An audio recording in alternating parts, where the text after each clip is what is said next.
I'm going Ashton Jeanty with the most regular season rushing yards among all players, 20-1 at ESPN Bet. I'm going 0.6 of a unit. And I've been trying to find a way to get invested from a betting perspective on Ashton Jeanty, who is my RB1 this season for fantasy football purposes.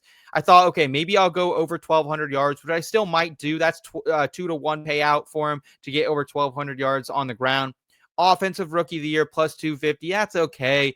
But to me, like, I'm saying screw it. I'm going with it. I'm going all in on the kid to lead the league in rushing yards at 20-1 from ESPN Bet here. And this happened 3 years in a row from 2016 to 2018. We saw Ezekiel Elliott do it. We saw Kareem Hunt do it. And then we saw Saquon Barkley do it.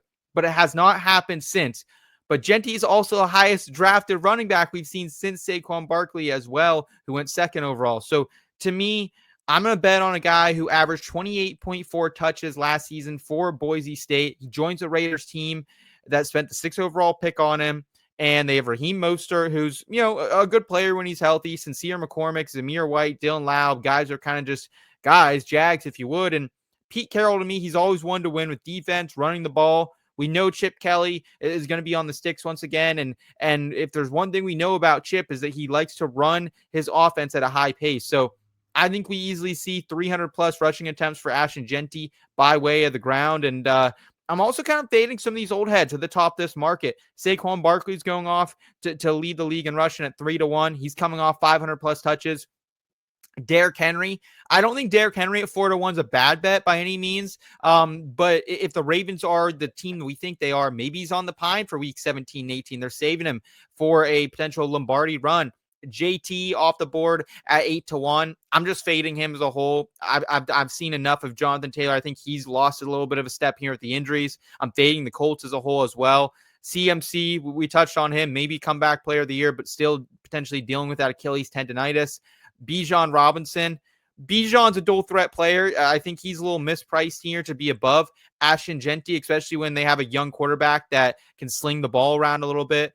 Jahmyr Gibbs is at 16-1. Dave Montgomery's there, so I don't think that can really hit. And then Josh Jacobs at 18-1, which I don't think is another bad long shot if you want some exposure to Jacobs. However, the Packers kind of signaled to me in the draft, Steve, that maybe they want to throw the ball around a little bit. Golden round 1, saving Williams in round 3. So for me, man, it's just like the Raiders, they'll never have a time they're going to be able to rest players, and they're going to have to lean on Jeanty to win games and keep the ball away from quarterbacks like Patrick Mahomes, Justin Herbert, and Bo Nix. So 20-1 feels like a great number for me, my friend. Yeah, 20-1, that's great odds for a guy who's just an absolute stud running back. There's no one who's out there like knocking this guy's talent or being like, oh, I don't really think he's going to be that good in the NFL. Like everyone is just absolutely sold on the idea of him being good. What I'm not sold on, the only reason I'm like about this is Chip Kelly. His offense doesn't translate really to the NFL. True. We saw running back struggle. We saw Shady McCoy struggle with him. We saw DeMarco Murray struggle with him. And both of them were off of pretty substantially effective seasons. And it just doesn't look good. That outside zone running scheme that he loves to go to. I don't know if the Raiders have the offensive line really to pull that off. Yeah, that's the other thing. They're lacking in the weapons department too. I know they have Brock Bowers, but other than that, like who's pulling that focus for them right now? It's a little tricky. I think Jeanty's going to get a lot of opportunity, but I do have a name that I think is a little bit better. If you want a long shot odd to lead the league in rushing, that would be Devon Achane out in Miami.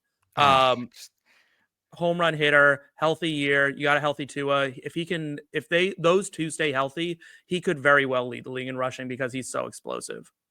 Yeah, that's a good point. I don't know if he'll see quite the volume to get himself there. I can't check to see what those odds are, but Eric, what do you think that could hold Jeanty back from cashing this ticket for me? Are you with Steve that it's maybe just the unprovenness of the Chip Kelly offense working at the pro level, or just the Raiders offensive line that does have a little bit of holes in it, to say the least, coming into 2025? The latter. I think if anything is going to hold him back, it's much more to do with the offensive line that he's running behind than the Chip Kelly offense. Steve's points about what we've seen Chip Kelly do with his running backs when he was in the NFL previously are bang on. It was not a fun time. But I think the Chip Kelly that's coming into Las Vegas is a different play caller than the one that was in the NFL last. He's still going out there with a ton of pace, but he's actually shown the adoption and the implementation of some more modern concepts. He's shown the ability to support prolific ground games like the one that birthed Quinshon Judkins and Travion Henderson out of Yeah. Ohio State this last season, right? So, I don't think he's necessarily a slam dunk by any means, that being Chip Kelly, but I don't have the concern that I had for him previously, given what I've seen him do most recently as a play caller in the college ranks. Honestly, I kind of love this call on Ashton Jeanty, specifically for the reason that you said. If you're filing this ticket, if you're placing this bet, it's because you're fading some of the old heads, and those old heads are really the only thing that has, at least in recent memory, prevented a fairly in-range season from being the one that wins the day in terms of most rushing yards. Last year, Saquon Barkley, 2005. The year before that, Derrick Henry, 1,921.